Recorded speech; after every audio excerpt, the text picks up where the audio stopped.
So if you haven't already, go ahead and turn to Colossians chapter 3.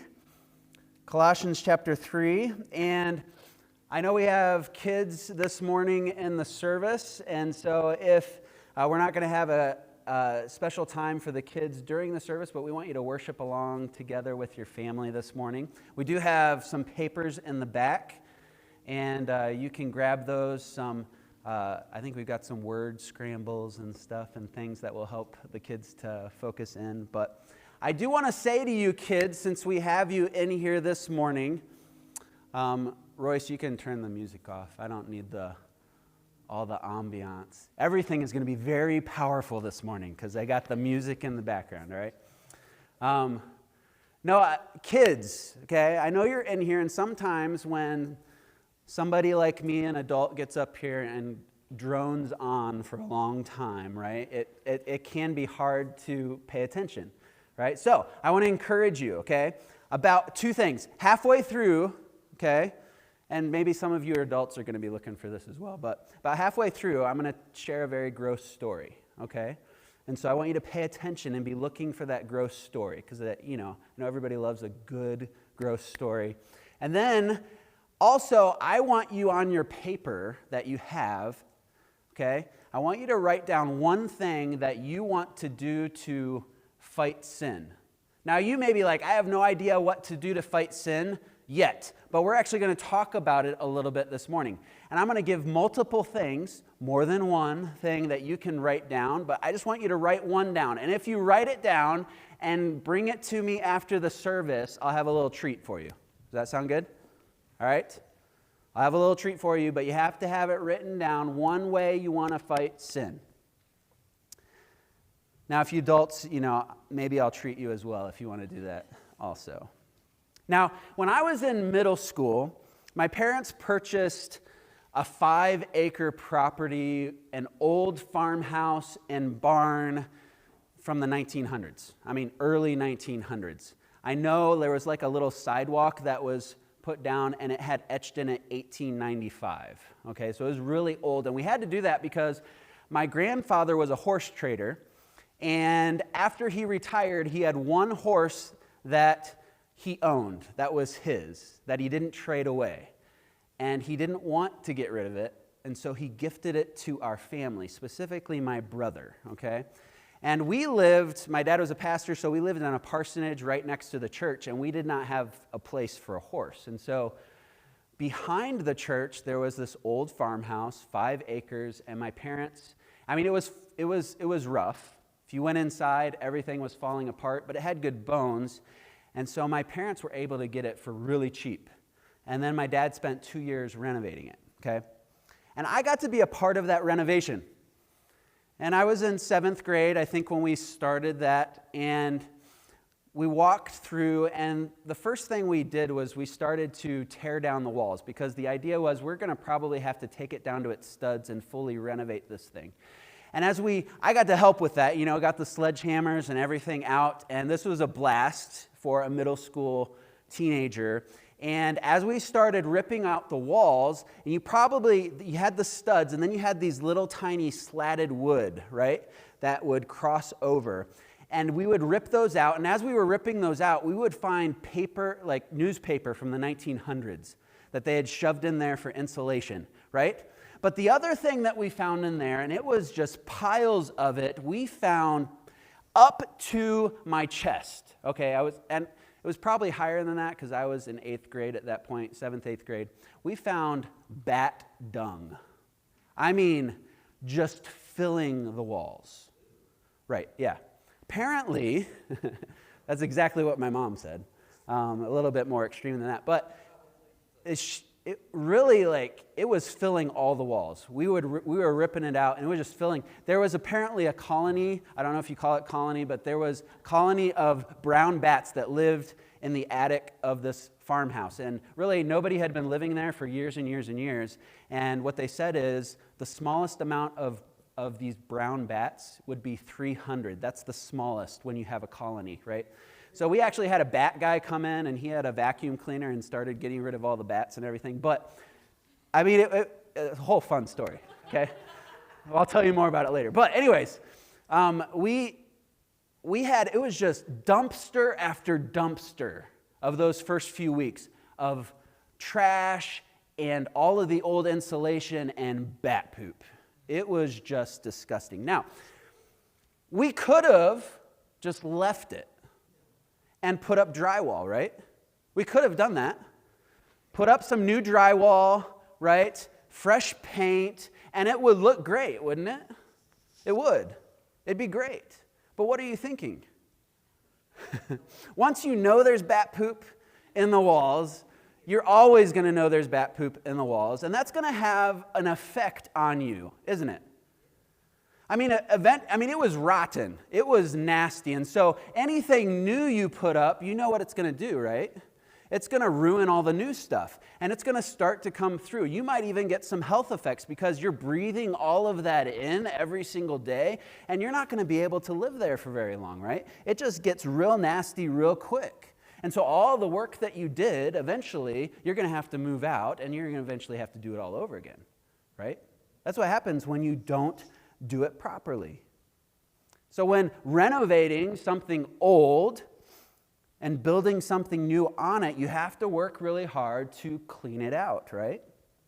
You have to work really hard to scour the whole area, take away all of the rotten stuff, right? Maybe you have rotten floorboards, right? Water damage and everything. If you just put carpet on top of it, what's going to happen? Eventually, you're going to have issues. It may collapse at some point. You have to clean out the old in order to put in the new. And I think it's the same way in our own spiritual life.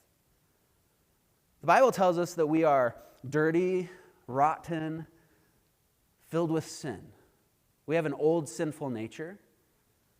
Ephesians 2 tells us that we are dead in our trespasses and sins. We follow Satan and our own evil desires, and all we can really do is pursue ourselves and pursue sin. We don't seek after God, as Romans tells us. We've got a lot of problems, but Jesus Christ has come in, right? And we've been going through the book of Colossians, and we found out that Jesus, creator of the universe, sacrificed himself on the cross so that he could cut away and remove all of that dirty, rotten sin, right? He comes in and Colossians specifically says he circumcised that old nature out of us. He removes the dirty and rotten fuel that is making us want to live in this sinful way, and he gives us a new life.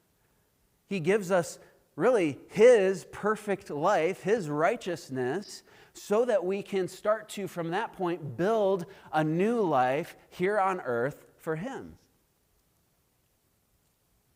But Paul, here, as we come along, he's reminding us of this point. He says, actually, in Colossians 3 and verse 1, you have been raised with Jesus Christ, right? You have been raised. And then he says, seek the things that are above. And what we're going to find is your life is, Pastor James went over all of this last week, your life in Jesus Christ, if you've put your faith and trust in him, your life is hidden with Christ. You are a new creature. Ephesians 2 says you've been made into a new masterpiece, right? But Paul then comes along here in Colossians and he makes a couple statements. He says you have to start seeking now a new life. You have to start seeking the things of God. Then he says in verse 5, put to death, therefore, what is earthly in you.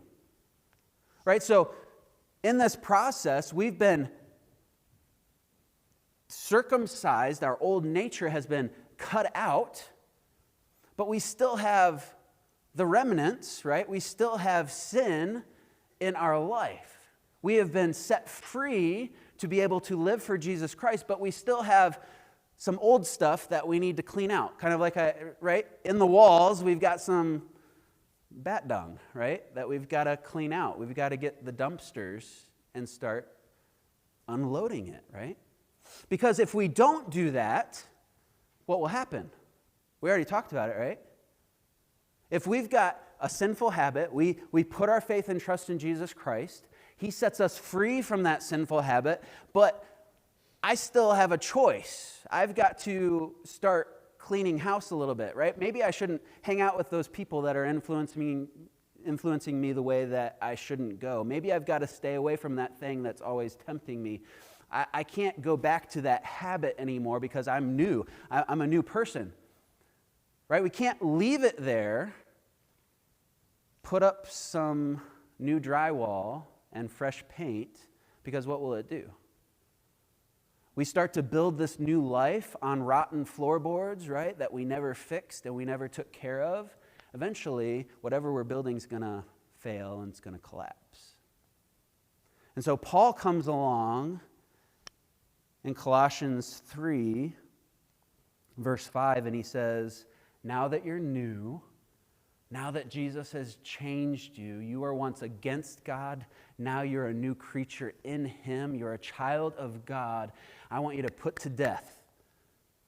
I want you to clean house and start building something new. And so we see, if you look at verse 5, it says, put to death, therefore, what is earthly in you.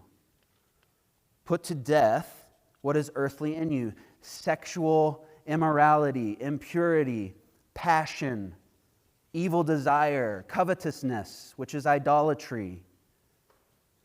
And he starts making this list, right? Things that we need to root out from our life, things that we need to clean out, go to the studs, pull it all out. Well, what is he talking about here? Sexual immorality here is a broad general term for all kinds of illicit sexual behavior. See, God created sex for a man and a woman inside of marriage. And so what he's saying here, anything outside of that is wrong. Anything outside of that is sin. So you need to put it away. You need to understand God's design for that in the believer's life. Then he says impurity. This is uncleanness. This is the dirty, the things that actually don't match up to Christ and His purity and His holiness.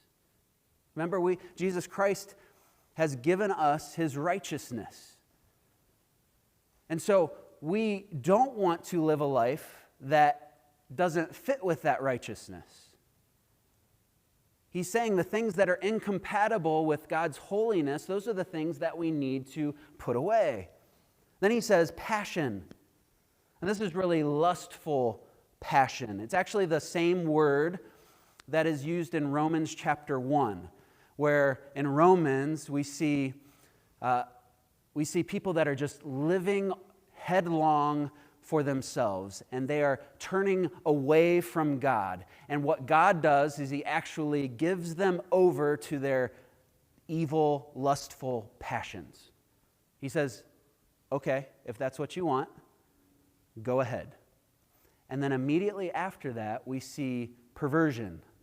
They give themselves over to perversion, and we see scriptures about homosexuality and all sorts of different kinds of sexual evils that they give themselves over to. That's the same thing that Paul is referencing here in Colossians. Then we see evil desire. The desire, the lust, the craving. It's the same thing that we see in Ephesians chapter 2, where we are dead in our sins, and then it says that we are dead in our trespasses and sins. We all once lived in the passions of our flesh, carrying out the desires of the body and the mind. It's lust and craving for those things that really aren't ours and we cannot have, and it turns into evil desire. And then he says covetousness, which is idolatry. And covetousness is this idea of greed, a desire to have more. A guy by the name of Max Anders, who was commenting on this passage, he says, greed is the assumption that all things and passions exist for my own benefit. Right? Everything that I see It's there for me.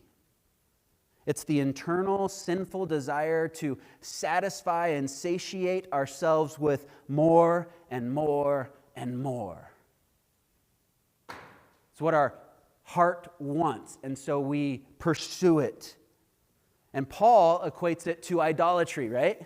He says, covetousness, which is idolatry. Essentially, when we are wanting more and more and more, we are worshiping that thing, essentially worshiping ourselves over and above God. That's what idolatry is. We're worshiping something other than God, and it has become more important to us. And so what do? We see Paul here describing almost like the effects of sin in our life. If we worship something more than God, we start to think about it and want it more, and it turns into this evil passion and desire so that all we can think about is getting that thing, and so we are willing to do whatever it takes to get that thing over and above pursuing Jesus Christ. And it goes as far as turning into things like sexual immorality and perversion, and that's what sin does to us, right? That's how it destroys us. And Paul says, we got to root that out. It's kind of stinking up your house, right? Jesus has saved you. It's the bad stuff. I understand that it's there. We all have it, right? But we all have to go in and we have to clean it out. We have to get rid of it. He says, we're building something new. That's where he comes in and he says, why should we do this? Why does it matter, right? Because it goes back to that illustration, right? Why can't I just put up the walls and fresh paint? Why can't I just look good to everybody and be the good Christian person sitting in the pew? Well, look what he says. He says it in verse 6. On account of these, the wrath of God is coming. This sin is punishable by the wrath of God. God is sending people to hell for this stuff. So that's one reason why you should get rid of it, okay? Then he goes on and he says, but now you must put them all away. Verse before, 7. In these two you once walked when you were living in them. So the wrath of God is coming on this, but this is what you were a slave to. This is what you were dead in. And Paul's kind of like, hey guys, I want you to understand this. This is just logical. Jesus saved you from it. You were a slave to it. That's actually a horrible life. Why would we go back to it? That doesn't make sense, right? Jesus saved you from it. You were a slave to it. You're set free now. Live for Christ. Don't live for that stuff anymore. See, these are the very things that Jesus died for. The very things that he was put to death for and went through all of that torture for. He nailed these sins to the cross for you. He cut away that sinful nature that fueled these things out of your life so that you could be free and you didn't have to do them anymore. So Paul says, look at verse 8. Obviously, he says, you should put them all away. And then he makes another list. Let me say a few more things, right? Put away anger.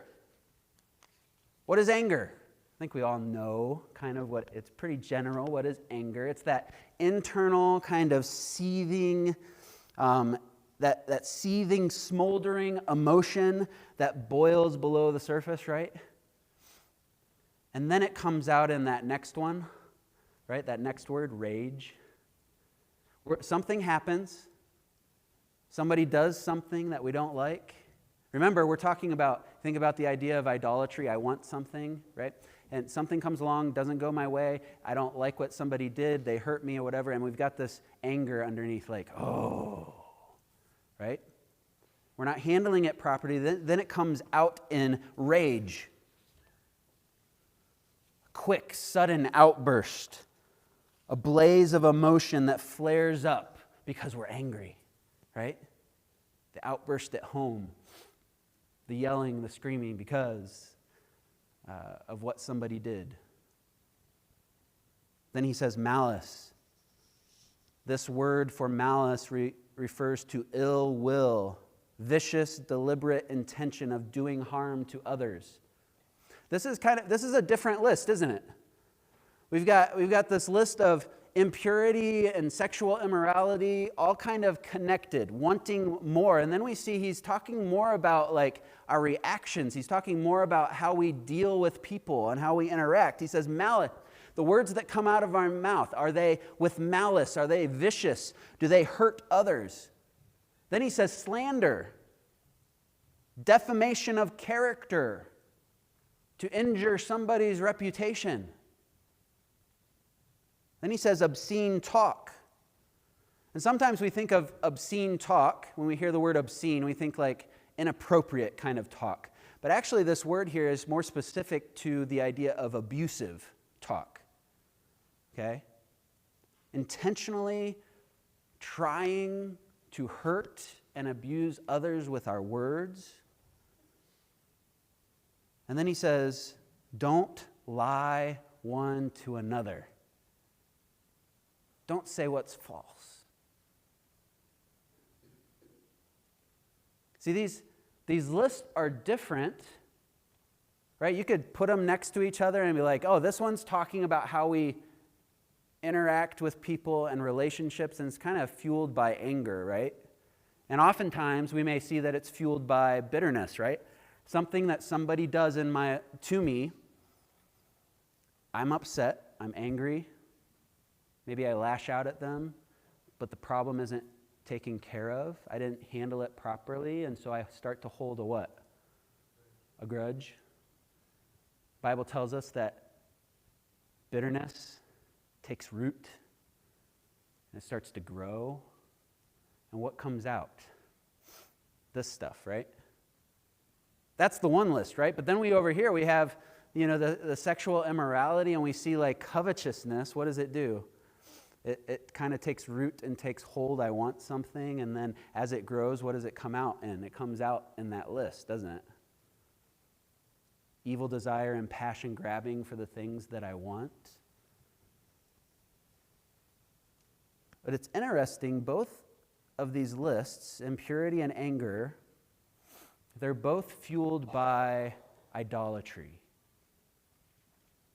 James chapter 4 tells us, why do we fight and quarrel with one another?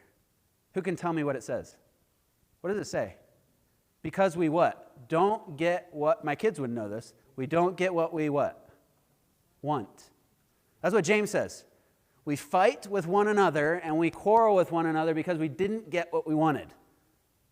Where does all of this anger and all of this stuff, it's essentially, I want something, you didn't give it to me, and so I'm upset and I'm lashing out in anger. Maybe it grows so deep that I slander and I hurt you.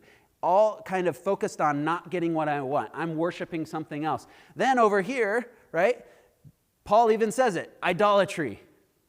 Covetousness is idolatry. You're worshiping something that you shouldn't worship.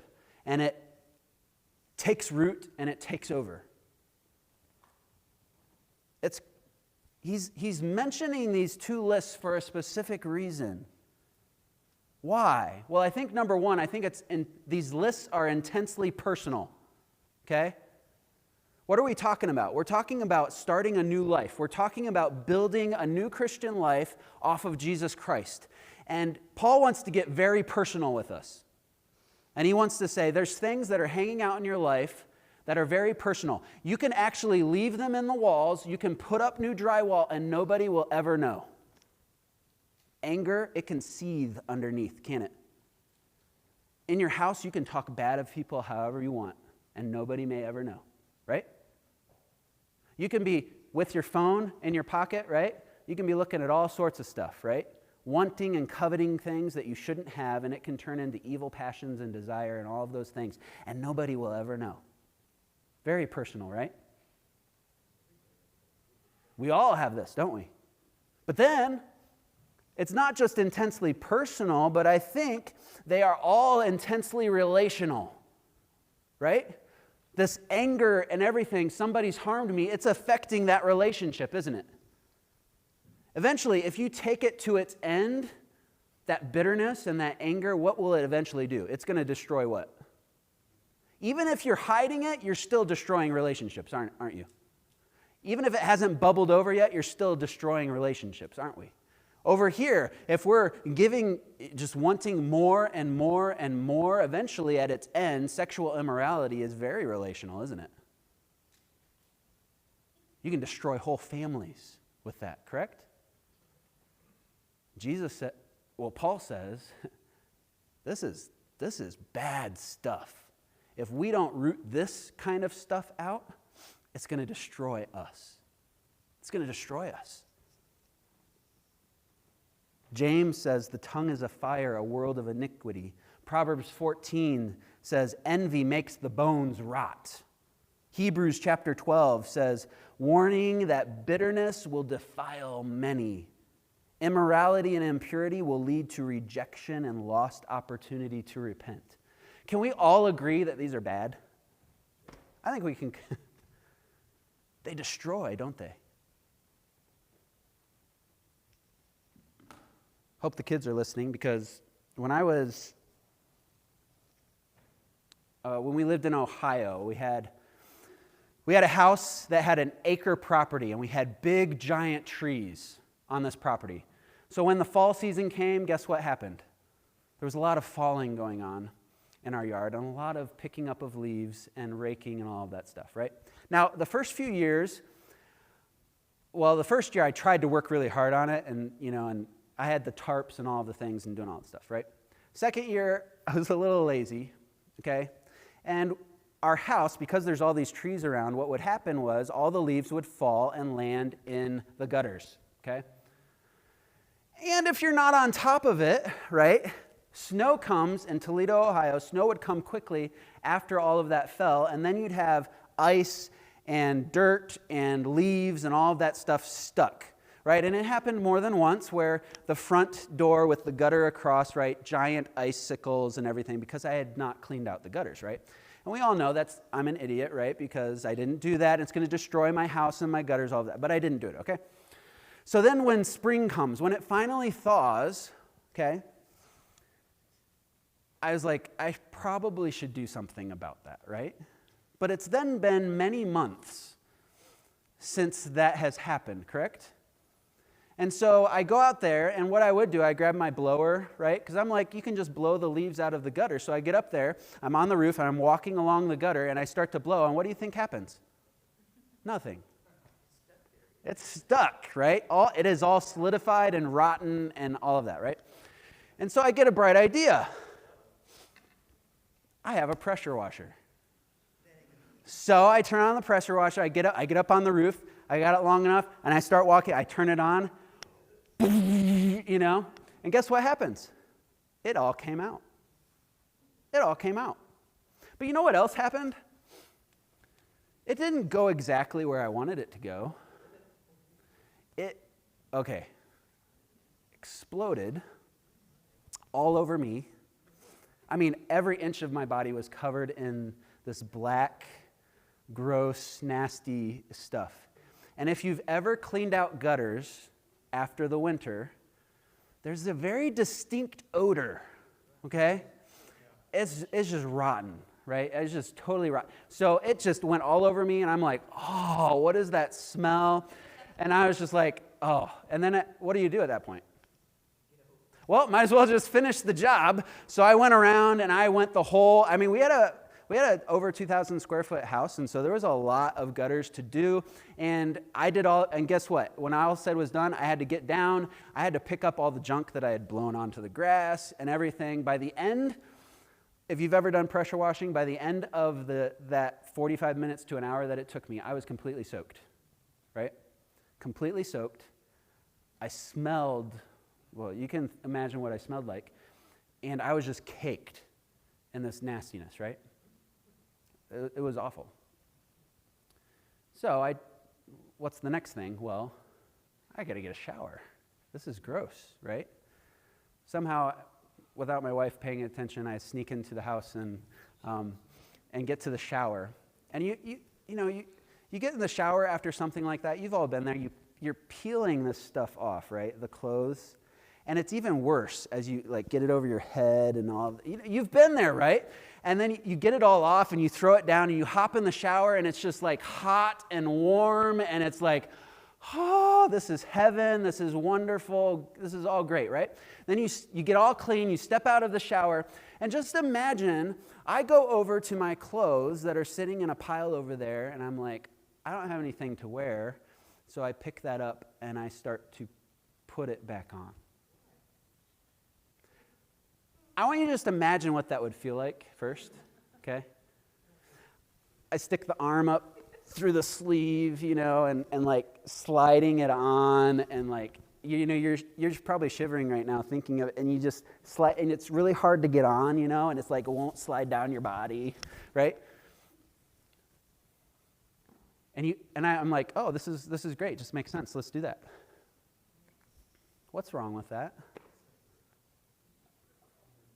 Do you know that's really what Paul's talking about right here?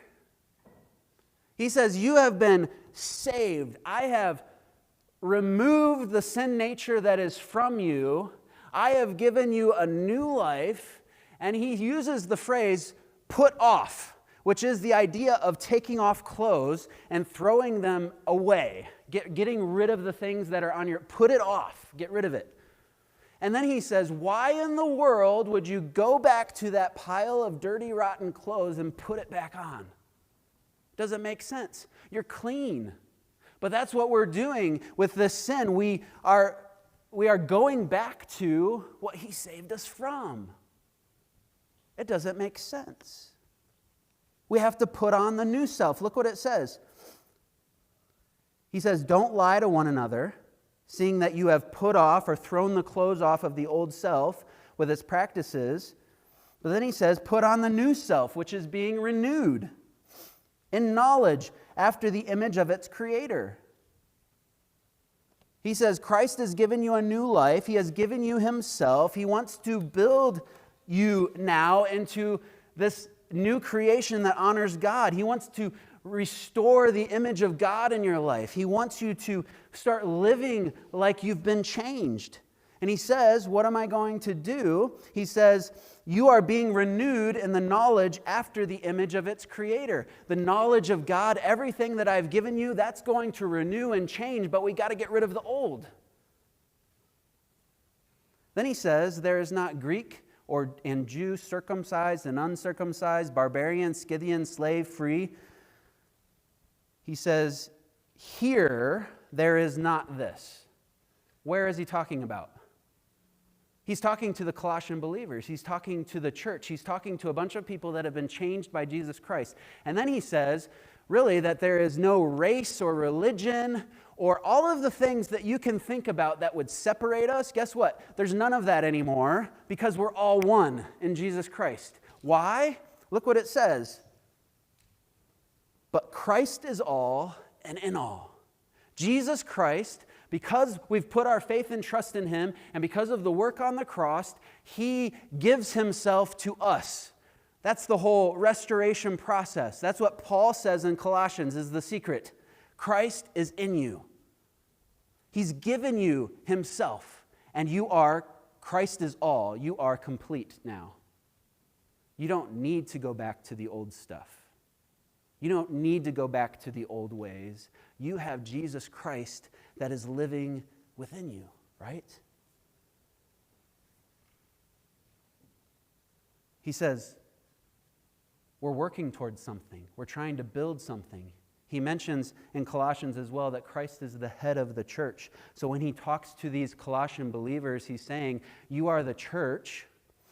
He's saying, we're no longer making distinctions. We're all one in Jesus Christ. I need us to work together. I need us to come together as a church.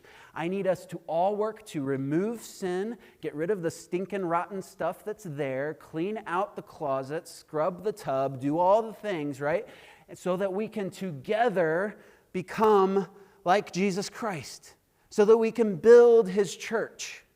And what he is really saying, personally, as the people of God, we have to do some work individually to root out sin in our life so that together we're rooting out sin in the church, so that as we build the church and we build our life for Christ, it's not going to come crumbling and crashing down at the end.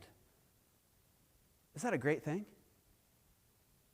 Should we all be striving to build that in our church?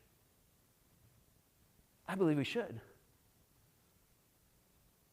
We can't allow sin to erode and tear us down. We have to root it out. So the question is, how do we do that? How do we do that?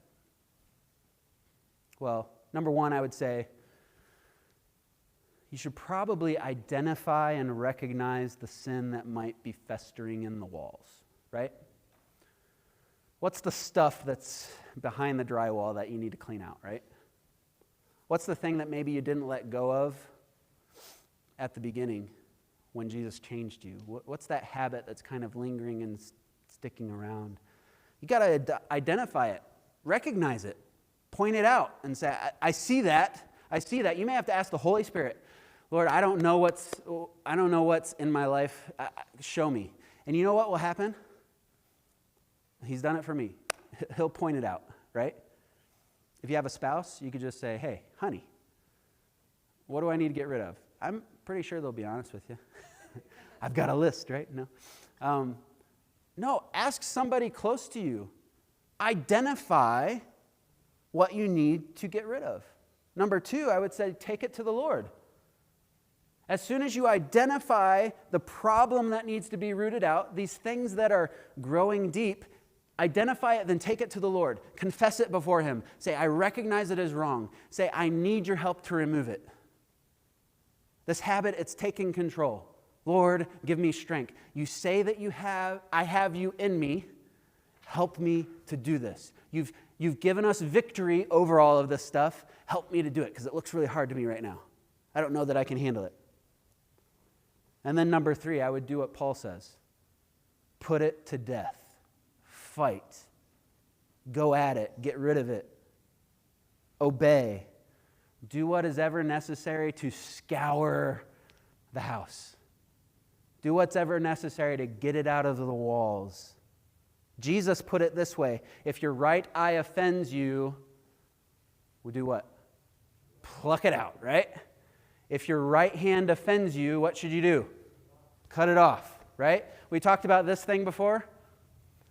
This thing can fuel a lot of sin. I'm just going to be honest. We think that it's necessary. But let's say what Jesus really means, cut it out. What I would say is, if this is causing problems, get a flip phone. One that doesn't have the internet. It's possible, isn't it? You might think that's extreme, but I think that's the point. Jesus is saying, if you want to live for me, if you want to have a life that is honoring to the Lord, cut it out. Get rid of the things that are going to keep you from it. And here's what I'll tell you. Most of us, if not all of us, with this message will need some help with it. I don't think we should do it on our own.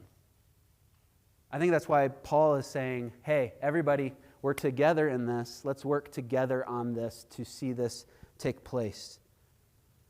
You may have to open up your house a little bit, let people see what's in there so that they can help you recognize it and get rid of it. You can come and talk to us here at Calvary. We'd love to help you figure that out. Put a plan in place.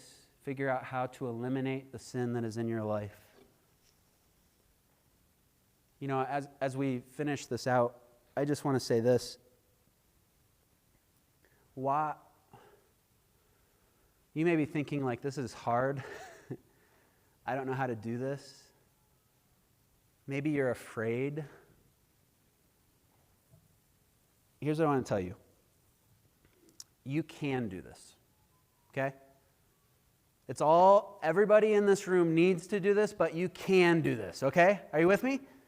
You can do this. Why do I say that? Because Jesus is what Paul said. Jesus has set you free, and Jesus, the God of the universe, creator of all things, is in you. Do you need any more power or help if Jesus is in you? No, you can do it. He's given you all the resources that you need to be able to accomplish it. So the whole, I can't, this is impossible, that can't be an option for you, because wait, if it's true what Jesus says, that he's within me, I have his power at my resource, I can do it, right? I can do it. It's not too hard for God. I would say you can do it, but I also say your church needs you to do it. Your church needs you to fight. Why? Listen up. We just, in the last couple months, we embarked, this church, we made a choice to try and work together to turn this church around and get healthy. Didn't we? Are you with me? You know what I'm talking about? We voted, end of August, to turn things around. I believe what Paul is saying to us this morning is that in order to turn a church around, you have to turn yourself around. Okay? It starts personal. It starts in the walls of our own home, and we got to root out sin. And if we are healthy, then what can we do for the church? We can make the church healthy. Your church needs you to fight. If we're going to impact Blue Springs for the gospel, if we're going to get excited about telling people about Jesus, we have to get excited about getting rid of sin in our life and being healthy. Can you imagine what it feels like to get healthy yourself and get rid of these sinful habits that are plaguing your life? I hope that's exciting to you, the freedom that is. Jesus has already knocked a huge blow to your sinful nature, has removed it, and he's like, you can do it now. I've got everything, given you everything you need to say no and get it all out. And guess what you'll do for the church? It's going to change your church as each one of us work to get healthy ourselves. And finally, I will tell you this. Jesus wants you to fight. Jesus wants you to fight it. How do I know that? Well, I've already said it. Christ is all and in all, right? Christ is complete. He is God of the universe that has lived a perfect life, coming to live inside of you. Everything you need, you are complete in Jesus, and he's filled you, and he says, I did this because I want you to fight. I want you to fight for the gospel. I want you to fight for your family. I want you to fight for your church. I want you to fight for what is right. I want you to glorify God in our community so that we can see more people come to know Jesus as their Savior. You can do this. You can fight with your church. Christ is behind you to the glory of God, right? Let's pray.